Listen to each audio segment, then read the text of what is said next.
இன்னைக்கு மார்கழி முதல் புதன்கிழமைக்கான வீடியோ. அதனால நவநீதத்துக்கு எடுத்து வச்சிருக்கோம் இல்லையா? ஆமாம், 21 புதன்கிழமை அன்னைக்கு அந்த வீடியோ. பாசுரம் வந்து 6வது பாசுரம். கல்கண்டும் வெண்ணையும். இது வந்து இந்த உடஞ்ச பச்சை பயிருக்குல்ல, அதுவும் அரிசியை போட்டு பொங்கல். இது ஒன்றுக்கு பாதி. நார்மல் பண்ணுற மாதிரி மிளகு, ஜீரகம், இஞ்சி, கருவேப்பிலை, ஒரே ஒரு மிளகா வச்சுருக்கேன். கொஞ்சம் சப்புன்னு இருக்கும், அதுக்காக 2 மிளகா எடுத்து வச்சுருக்கேன். வேணா தேங்காய் அப்படி ஆட் பண்ணிக்கலாம். நவநீதமும் பச்சை பயிர் பொங்கலும். புல்லும் சிலம்பினகான் புல்லரையன் கோவில் வெள்ளை விழிசங்கின் பேரரவம் கேட்டிலையோ பிள்ளாய் எழுந்திராய் பேய்முலை நஞ்சுண்டு கள்ளச்சகடம் கலக்கழிய காலோச்சி வெள்ளத்தரவில் துயிலமர்ந்த வித்தினை உள்ளத்து கொண்டு முனிவர்களும் யோகிகளும் மெல்ல எழுந்து ஹரி என்ற பேரரவம் உள்ளம் புகுந்து குளிர்ந்தேல் ஓர் எம்பாவாய் அப்படிங்கிறது இந்த பாசுரம். இந்த ஃபஸ்ட்டு கேட்குறாருல்ல, புல்லும் சிலம்பினகான் புல்லரை கோவில். ஆமாம், அதை பற்றி சொல்லுங்களேன். புல்லும் சிலம்பினகான் புல்லரையன் கோயில் வெள்ளை விழிசங்கின் பேரரவம் கேட்டிலையோ. புல் அப்படிங்கிறது இங்கே வந்து சொல்கிறது வந்து புல் அப்படின்னா பேர்டு, பறவை. பறவை சொல்கிறேன். புல்லும் சிலம்பினகான்னா பறவையோட சத்தம். புல்லரையன் கோவில், புல் அப்படின்னா பறவை, அரையன் அப்படின்னா ராஜா, தலைவன். பறவைக்கு தலைவன் யாரு? கருடன், கருடாழ்வார். கருடாழ்வாருக்கு தலைவன் இருக்கிற இடம். கருடாழ்வாருக்கு தலைவன் யாரு? பெருமாள். பெருமாள் இருக்கிற கோவில். இந்த பெருமாள் கோவிலில் விழி சங்கு இந்த மாதிரி ஒரு வரினால ஒரு மிகப்பெரிய உண்மை நமக்கு தெரிய வருது. அந்த காலத்தில் பெருமாள் கோவிலில் காலங்காத்தால் சங்குல சப்தம் கொடுத்துருக்கா, காலங்காத்தால் அந்த சமயத்தில் அப்படின்னு தெரியுது. அந்த சத்தம் கேட்கலையா உனக்கு அப்படின்னு அர்த்தம். புல்னா பறவை, புல் அரையன் அப்படின்னா தலைகளோட பறவைகளோட தலைவன், கோவில் அப்படின்னா பெருமாள் கோவில். புல்லரையன் கோவில், பெருமாள் கோவில். இந்த மாதிரி சப்தம்லாம் கேட்குறது. இன்னும் தூங்கி நிற்கியே, கிருஷ்ணனை போய் பார்ப்போம், கிருஷ்ணனை பேரை சொல்லுவோம், பேரை மட்டும் இல்லை மனசில் நிறுத்துவோம் அப்படின்னு எழுப்புறான். இந்த 6வது பாசுரத்திலிருந்து 15வது பாசுரம் வரைக்கும் அது ஒரு பகுதி. 11 ஆழ்வார்கள் எழுப்புற மாதிரி வரும். ஒரு பாசுரத்துலேயும் ஒரு ஆழ்வார் இருக்கும். ஒரு பாசுரம் மட்டும் 2 ஆழ்வார் வரும். இந்த பாசுரம் பார்க்கும்போது தன்னுடைய அப்பாவுக்கு மரியாதை பண்ணுற மாதிரி இருக்கும். பெரியாழ்வார் திருப்பள்ளி எழுச்சி இந்த பாடல். அதில் வந்து குறிப்பு தான் இருக்கும். வந்து எங்கேயும் அண்டர்லைன் பண்ணியிருக்க மாட்டான், குறிப்பு இருக்கும். கருடாழ்வார் பற்றி பேசுகிறனாலையும் சங்க பற்றி பேசுகிறனாலையும் பிள்ளாய் அப்படின்னு சொல்கிறா இல்லையா, அதனால நம்ம வந்து ஊகிக்கலாம். நிறைய பேர் கேட்பா, அப்பா வந்து பிள்ளாய் எழுந்துறாயின்னு சொல்லுவாளா அப்படின்னு. அப்பா வந்து பிள்ளாயின்னு கூப்பிட்றானா எதனால கூப்பிடுவான்னு இருக்கும் தோன்றுறது உனக்கு? பல்லாண்டு பாடியிருக்கா, அதனாலே பல்லாண்டு பல்லாண்டு பல்லாயிரத்தான். ஆமாம், அப்பா வந்து பெருமாளுக்கே வந்து கண்ணு பட்டுருமா. அதனால பெருமாளுக்கு கண்ணு படக்கூடாது, பெருமாள் வந்து 1000 ஆண்டு வந்து வாழணும் அப்படின்னு பெருமாளுக்கு பல்லாண்டு பண்ணார் இல்லையா, அதனால பிள்ளாய் அப்படின்னு சொல்லுவா. பிள்ளாய் எழுந்திராய் அப்படின்னு. பெரியாழ்வார் வந்து கருடாழ்வாரோட அம்சம். அதனால அந்த கருடனை பற்றி வரும். அதனால வந்து இந்த பாடல் வந்து பெரியாழ்வார் திருப்பள்ளி எழுச்சி அப்படின்னு சொல்லுவார். உப்பு இந்த பாட்டில் வந்து என்ன மாறல் சொல்ல வர நம்மளுக்கு? அண்ணால் இந்த பாட்டில் மாறல் அப்படின்னு பார்த்தோன்னு வச்சுக்கோங்க, ரொம்ப ஷாக்கிங்காக இருக்கும். இந்த லோகத்தை எப்படி பார்க்கணும் அப்படின்னு சொல்லித்தரான். எப்படி பார்க்கணும் அப்படின்னு. இப்போ நம்ம இந்த உலகம் அப்படின்னு வச்சுக்கோங்க, இந்த உலகம் அப்படின்னாலே வந்து நமக்கு என்ன தோணும்? இந்தியா, அமெரிக்கா, பாகிஸ்தான், சிங்கப்பூர் இப்படின்னு தான் தோணுமே ஒழிய, இந்த லோகம் அப்படின்னா மரம், செடி, கொடி, பறவை, அதில் இருக்கிற சப்தங்கள். இந்த சப்தத்துக்கு எல்லாத்துக்கும் பேஸாக ஒரு நாதம் இருக்கும். ஆதிநாதம்னு சொல்லுவோம், அடிநாதம். இதெல்லாம் நம்ம பார்க்குறதுக்கு டைம் இல்லை. நம்ம இப்போ எழுப்புறது வந்து கோபியர்களை எழுப்புறதா வச்சுக்கூடாது. எழுப்புறது வந்து நம்மளை எழுப்புறோம். நம்ம வந்து ஒன்று தூங்கின்னு இருக்கோம், இல்லை முழிச்சுட்டு இருக்கும்போது தூங்கின்னு இருக்கோம். பிள்ளாய் எழுந்திராய் அப்படிங்கிறது வந்து சரியான அர்த்தத்தில் பார்த்தோன்னு வச்சுக்கோங்க. இந்த குழந்தை இருக்குல்ல, கர்ப்பத்தில் இருக்கிற குழந்தை எப்படி தூங்கும்? காலம் மடைச்சுட்டு உடம்பு சுருக்கின்னு தூங்கும்ல. இந்த குழந்தை இப்போ தூக்கத்துக்கு ஆராய்ச்சி பண்ணியிருக்காங்க. நிறைய பேர் தூக்கத்தை ஆராய்ச்சி பண்ணவங்க நிறைய பேர் இருக்காங்க. இப்போ தூக்கத்தை ஆராய்ச்சி பண்ணுறவங்க என்ன சொல்கிறாங்கன்னா, இந்த குழந்தை மாதிரி தூங்குறா பாரு, அந்த மாதிரி தூங்குறவாளுக்கு வந்து திடமான மனசு, நல்ல உணர்வு, நட்புணர்வு இதெல்லாம் இருக்குமா இந்த மாதிரி குழந்தை மாதிரி தூங்குறவாள்கிட்ட?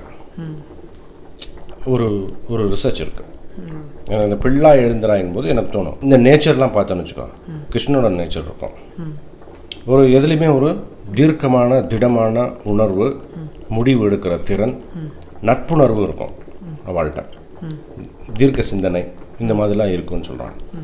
பிள்ளாய் எழுந்துராய் அது எதுக்காக சொல்கிறேன் அப்படின்னா, அப்படி தான் தூங்கணும்னு சொல்லலை. அப்படி ஒரு தூக்கமும் அருமையான துயில் அமர்ந்த வெள்ளத்தரவில் துயில் அமர்ந்த அப்படின்னு சொல்லும்போது, தூய்மையான மனசோட தூங்க வேண்டிய அளவு கரெக்டான அளவில் தூங்கி பெருமாளையே தியானிச்சுண்டு நமக்கு உள்ள என்ன நடக்கிறது வெளியே என்ன நடக்கிறதுன்னு விழிப்புணர்வோடு இருக்கணும். நம்ம வந்து டிவியில் பார்க்குற விஷயங்கள் வந்து உண்மைன்னு நினச்சிக்கிறோம், செய்தித்தாள்களில் வர்ற விஷயங்கள் உண்மைன்னு நினச்சிக்கிறோம். இதெல்லாம் வந்து முழிச்சுண்டே தூங்குறது. இப்போ ஒரு நியூஸ் கொடுக்குறான் அப்படின்னா, ஒரு 100 உலகத்தில் நடக்கும், அவனுக்கு எது தேவையோ அது மட்டும்தான் கொடுப்பான். அந்த கொடுக்கறதும் வந்து ஃபில்டர் பண்ணி தான் கொடுப்பான். என்ன அது வந்து கரெக்டாக என்ன அப்படின்னு நம்ம யோசிக்கிறது கிடையாது. நமக்கு டிவி வந்துடுத்து, வாட்ஸ்அப் வந்துடுத்து, நமக்கு தெரிஞ்சதெல்லாம் வந்து ஃபார்வர்ட் பண்ணிட்டு இருக்கோம். இது வந்து முழிச்சுண்டே தூங்காத, நல்ல அருமையான தூக்கம், பாகவத சிந்தனை, தெளிவான முடிவு, எதையும் ஒரு முடிவு எடுக்கணும். கண்டதே காட்சி, கொண்டதே கோலம் அப்படி இருக்கக்கூடாது. நல்ல சிந்தனை, நம்மளை ஆராயிற அறிவு, இதெல்லாம் வேணும் அப்படிங்கிறது இந்த பாட்டோட மிக மிக மிக மிக ஆழமான கருத்து என்னை பொறுத்தளவு. மேலோட்டமாக பார்க்கும்போது கோபிகர்கள் எழுப்புறா, கோவிலுக்கு கூட்டின்னு போகிறா, இது மேலோட்டமான கருத்து. அதுக்கு உள்ளே போனோம் அப்படின்னா பெரியாழ்வார் திருப்பள்ளி எழுச்சி வரும். அதுக்கும் கீழே நீ போகணும்னு நினச்சேன்னா, இப்போ நான் சொன்னேன் இல்லையா, அது மாதிரி ஒருத்தருக்கும் எது வந்து முக்கியமாக தோன்றுதோ அந்த கருத்து அங்கே தெரியும். திருப்பாவைங்கிறது ஒரு கண்ணாடி மாதிரி, நீ எப்படி மூஞ்சி வச்சுன்னு பார்க்குறியோ அந்த மாதிரி பிரதிபலிக்கும் அந்த கண்ணாடி. பாசிட்டிவ் திங்கிங்கை மைண்டில் வச்சுக்கணுன்ற அர்த்தம். ஆமாம் இல்லையா? ஆமாம். நம்ம வந்து பார்க்குறது செய்கிறது எல்லாமே வந்து நெகட்டிவ் நிறைய இருக்குது, அதெல்லாம் எடுத்துக்கூடாது. நம்ம வந்து பாசிட்டிவாக எடுத்துக்கணும். அதில் எடுத்துட்டு நம்ம மைண்டை நம்ம வந்து கிளியராக வச்சுக்கணும். இதுலேயும் வந்து பெருமாள் பேரை சொல்கிற மட்டும் போராதுன்னு திருப்பி வலியுறுத்திருப்பான். நாம சங்கீர்த்தனம் கரெக்டு, ஆனால் உதட்டளவில் உச்சரிக்கக்கூடாதுங்கிறத வந்து இங்கே வந்து ஆணித்தரமாக ஒரு வரி வரும். வெள்ளத்திரவில் துயிலமர்ந்த வித்தினை உள்ளத்து கொண்டு முனிவர்களும் யோகிகளும். திருப்பி சொல்லியிருக்கோம் பார்த்தியா, நான் பழைய பாசுரங்கள்லையும் பார்த்துருக்கோம். நம்ம இது வந்து பேர் சொல்கிறது வந்து உதட்டோடு இருக்கக்கூடாது. நம்ம பார்த்தோமே போன இதில் வந்து திரிகரண சுத்தின்னு பார்த்தோம் இல்லையா, மாதிரி அந்த நாமாவை வந்து பெருமாள் நாமங்களை சொல்லும்போது உதட்டளவில் சொல்லாமல் அதை வந்து மனசில் நிறுத்தி சந்தோஷமாக சொல்லணும் அப்படிங்கிறது திருப்பி இதில் வந்து வலியுறுத்தியிருப்பான். இது வந்து சொசைட்டிக்கு கொடுக்குற மெசேஜ். அதே மாதிரி ஆன்மீகத்தில் விருப்பம் உள்ளவாளுக்கு ஒரு அருமையான தகவல் இருக்குது. இல்லை, முதல் 5 பாசுரங்களையுமே வந்து ஸ்ரீ வைஷ்ணவ சம்பிரதாயத்தில் வந்து பெருமாளை வந்து 5 நிலையில் பார்ப்போம். நம்ம பரமூர்த்தி அப்படின்னு சொல்லுவோம், பரம்பொருள், எப்போவுமே நிலையானது. அதுக்கப்புறம் என்ன பார்த்தோம், வியூகமூர்த்தி. அதுக்கப்புறம் விபவ அவதார மூர்த்தி, அர்ச்சாவதார மூர்த்தி. 5 வந்து அந்தர்யாமி. பரம்பொருள்லேருந்து ஆரம்பித்தோம் இல்லையா, நம்ம வைஷ்ணவ சித்தாந்தம் அது. பரம்பொருள்லேருந்து ஆரம்பித்தோம், அது வந்து ஆகாசம். திருப்பி மனசுக்கு வந்துடும், திருப்பி ஆகாசத்தை வந்து ஸ்மாலர் வெர்ஷன், இந்த மனசுங்கிறது ஆகாசத்தோட குட்டி வெர்ஷன், அதுக்கு வந்துடும். இந்த 5 நிலையை வந்து பஞ்சமூர்த்தி, லக்ஷ பஞ்சகம் அப்படின்னு சொல்லுவாள். இது 5மே வரும். பரம்பொருள் வரும், வியூகம் பார்க்கடலில் இருக்கிற மகாவிஷ்ணு வருவார். மூணாவது வந்து அவதார மூர்த்தி வரும். நாலாவது கோவிலில் இருக்கிற சிலைகள் அர்ச்சாவதார மூர்த்திகள் வரும். அதுக்கப்புறம் அந்தர்யாமி. இந்த அஞ்சுமே வந்து 5 பாசுரங்கள், முதல் 5 பாசுரங்களில் ஒரு பாசுரத்துலையும் வரும். இந்த பாசுரத்தில் 5மே ஒரே பாசுரத்தில் இருக்கும். ஸோ ஃபஸ்ட்டு வந்து நம்ம என்ன பார்க்க போகிறோம்னா பரம்பொருளை பற்றி இங்கே வந்து சூட்சகமாக சொல்லியிருப்பா. அது என்ன வார்த்தை? வித்தினேன்னு வருது இல்லையா? அந்த வித்துன்னு சொல்கிறா இல்லையா, அந்த விதை அப்படிங்கிறது வந்து பரம்பொருள். சூட்சகமான வார்த்தை வந்து பரம்பொருளை குறிக்கிற வார்த்தை. ரெண்டாவது வந்து வியூகமூர்த்தி வந்து பார்க்கடல்ல பள்ளி கொண்ட பெருமாள் மகாவிஷ்ணு. அது வந்து அது நமக்கு தெரிஞ்சிடும், ஈஸியாக தெரிஞ்சிடும். வெள்ளத்தரவில் துயில வந்த பெருமாள் அப்படிங்கும்னாலே அது வந்து பார்க்கடல்ல பள்ளி கொண்ட பெருமாள் தான். மூணாவது வந்து விபவமூர்த்தி. விபவம் அப்படின்னா அவதாரம், கிருஷ்ணாவதாரம், ராமாவதாரம், வாமன அவதாரம், அந்த மாதிரி அவதாரங்கள். அந்த அவதாரத்தில் ஒன்று வரும் கள்ளச்சகடம்ங்கிறது யாரை குறிக்கிறது? கிருஷ்ணனை குறிக்கிறது, கிருஷ்ணாவதாரம். அது வந்து அவதார மூர்த்தி. இது வந்து 3வது நிலை. 4வது நிலை வந்து கோவிலில் இருக்கிற பெருமாள். புல்லரையன் கோவில் அப்படிங்கிறது வந்து ஸ்ரீவில்லிபுத்தூர் பெருமாள். ஸ்ரீவில்லிபுத்தூர்ல இருக்கிற பெருமாள். அந்த கோவிலில் இருக்கிற பெருமாள் வந்து நிறைய பெருமாள் வந்து அவதார மூர்த்தியாக இருக்க மாட்டா.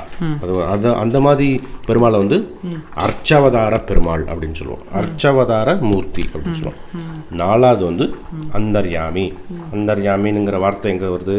உள்ளத்து கொண்டு முனிவர்களும் வெள்ளத்தரவில் துயிலமர்ந்த வித்தினை உள்ளத்து கொண்டு யோகிகளும் முனிவர்களும்னு வருது இல்லையா? அந்த உள்ளம் அப்படிங்கிறது அந்தர்யாமி. அழகா அந்த பஞ்சமூர்த்திகளுடைய நிலையை ஒரே பாசுரத்தில் கொண்டு வந்தவர். இந்த மாதிரி நம்ம என்ன வேணும்னு நினச்சி நம்ம திருப்பாவையை படிக்கிறோமோ அந்த விஷயம் இருக்காது. அதான் திருப்பாவையோட ஒரு அழகு. அது மாதிரி மார்கழி முதல் புதன்கிழமை தான் வந்து குசேலன் வந்து கிருஷ்ணனை போய் பார்த்த நாள் அப்படின்னு சொல்லுவாள். அரண்மனைக்கே போய் அவனை போய் பார்க்குறான். கையில் 2 பிடி அவல் இருக்கு. கூச்சமாக போய் நிற்கிறான் குசேலன். ஆசையாக அதை வாங்கி சாப்பிட்டான் கிருஷ்ணன். அந்த நாள் வந்து மார்கழி முதல் புதன்கிழமை அப்படின்னு சொல்லுவாள். ஸோ அதுக்கு வந்து நம்ம வந்து அவல் சம்பந்தப்பட்ட விஷயங்கள், வெண்ணெய் சம்பந்தப்பட்ட விஷயம், இதெல்லாம் பண்ணுறது நல்லது. நாளைக்கு வரும் வந்து புதன்கிழமை, அதுக்கு இன்னைக்கு நம்ம வீடியோ பண்ணுறோம். இந்த நவநீதம் அப்படிங்கிறது வந்து வெண்ணெயும் கல்கண்டும் போட்டு பண்ணுற ஒரு பதார்த்தம், ஒரு பிரசாதம், கண்ணனுக்கு பிடிச்ச பிரசாதம். ஆமாம். ஸோ இது வந்து நவநீதம் அப்படின்னா எனக்கு வந்து நம்ம ஏற்கனவே சொல்லியிருக்கோம், நவநீத நாட்டியம் அப்படின்னு ஒரு கதை ஞாபகம். ஏன்னா ஒரு ஆழ்ந்த ஒரு சிந்தனை இருக்குது. நவநீத நாட்டியம் அப்படின்னா என்னாச்சு அப்படின்னா, ஒரு நாள் வந்து இந்த மாதிரி தயிர் கடந்துட்டு இருக்கா யசோதா கோகுலத்தில். கிருஷ்ணன் வந்து சிறுவன் பாலகனாக இருக்கான். வெண்ணெய்க்கும் தயிருக்கும் ஆசைப்படுற வயசு. அப்போது தயிர் கடையும் போது யசோதை தயிர் கடைஞ்சின்னு இருக்கா. மேலே வந்து நல்ல நுரையாக வெள்ளையாக வந்துட்டுருக்கு. அவனுக்கு நன்னா தெரியும் இது வெண்ணெய் அப்படின்னு, தின்னா நன்னா இருக்கணும்னு தெரியும். ஆனால் அம்மா கிட்ட கேட்டால் ஆமாம் வெண்ணெய் கிடைக்காது, அடி கிடைக்கும்னு தெரியும். அதனால என்ன கேட்குறான், புதுசாக அன்னைக்கு தான் பார்க்குற மாதிரி நீ கடையும் போது வெள்ளை வெள்ளையாக வருது, அது என்ன அப்படின்னு கேட்குறான். அவளுக்கு நல்லா தெரியும் இவன் இதுக்கு தான் அடி போடுறான்னு. அவன் என்ன சொல்கிறான்னா, இது வந்து பூதம், அது வந்து பூதம், இது உள்ளேருந்து வருது, நீ பக்கத்தில் நிற்க, அதை கொஞ்சம் தள்ளி நெல்லு, நம்மளை சாப்பிட்றோம் அப்படின்னு சொல்கிறான் யசோதை.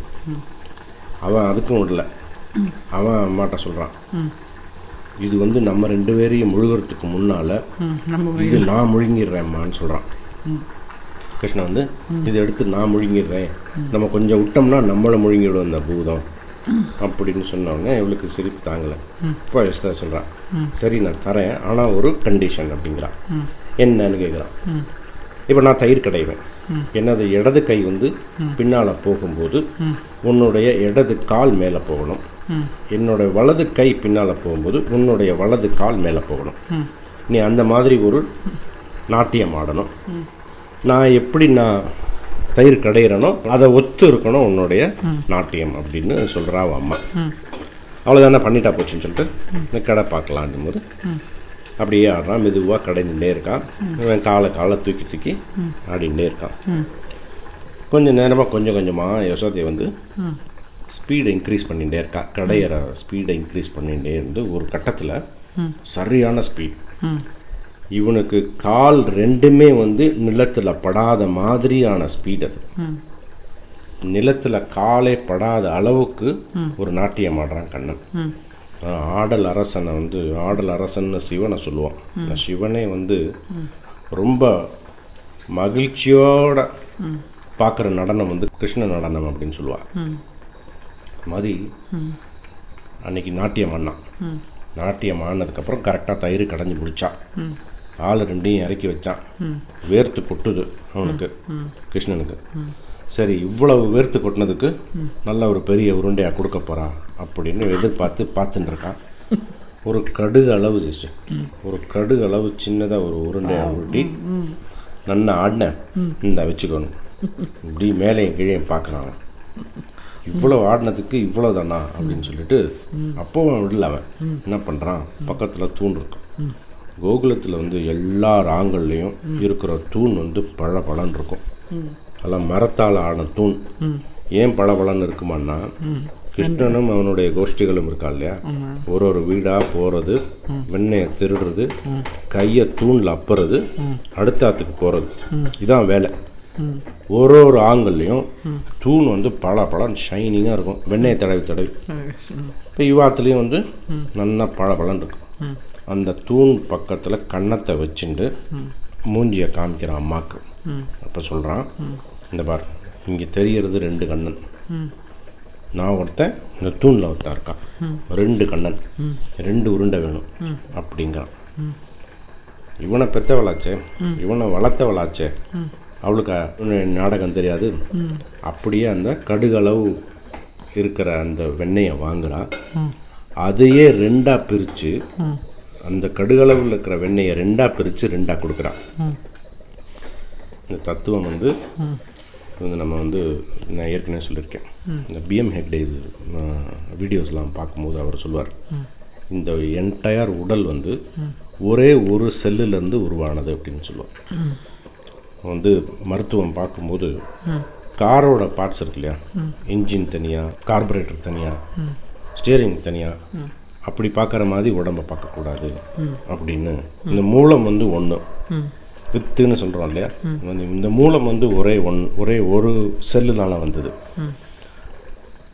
அந்த தத்துவத்தை வந்து இதில் பார்க்கலாம். யசோதை காமிச்சு கொடுத்துருப்பான். இன்னொன்று உருட்டி கொடுக்கல அதை கொடுத்ததே வந்து 2ஆக பிரித்து கொடுத்தா. அந்த மாதிரி இந்த நாட்டியத்துக்கு பேர் வந்து நவநீத நாட்டியம் அப்படின்னு சொல்லுவாள். நம்ம வந்து கிருஷ்ண ஜெயந்தி கூட என்னதான் பட்சணம் பண்ணால் கூட அதை நவநீதம் வச்சிடும். ஆனால் வெண்ணையும் கல்கண்டு வந்து மிக்சியில் பொடி பண்ணிக்கலாம், வேணா பொடி கலந்துடணும். இப்போ இப்படி வச்சுருக்கோம் இல்லையா, நம்ம பூஜை பண்ணும்போது கரெக்டாக அதெல்லாம் உருகிண்டு ஒரு மாதிரி ஆகிடும். இது வந்து கிருஷ்ணருக்கு வச்சு ஈஸியாக கிருஷ்ணருக்கு கவர் பண்ணிடலாம். ஆமாம், நவநீதம் எடுத்து பொங்கல்லாம் எடுத்து பச்சைப்பயிறு பொங்கல்ல, ஆமாம், மிளகு, ஜீரகம், இஞ்சி, ஒரே ஒரு மிளகா, கருவேப்பிலை வேலை போட்டுருவேன். வெந்துடுத்துனோன்னா இன்னும் கொஞ்சம் நேரம் இதாகும் போது அந்த சூட்லேயே நல்லா எல்லாம் இன்னும் குழஞ்சிடும். இந்த பச்சைப்பயிறு வந்து உடம்புக்கு குளிர்ச்சி.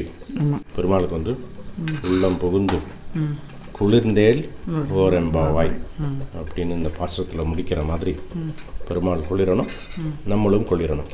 ஆமாம் இல்லையா? சூப்பர், அருமையான பிரசாதம். தேங்க்ஸ் விஷ்ணு. தேங்க்யூ.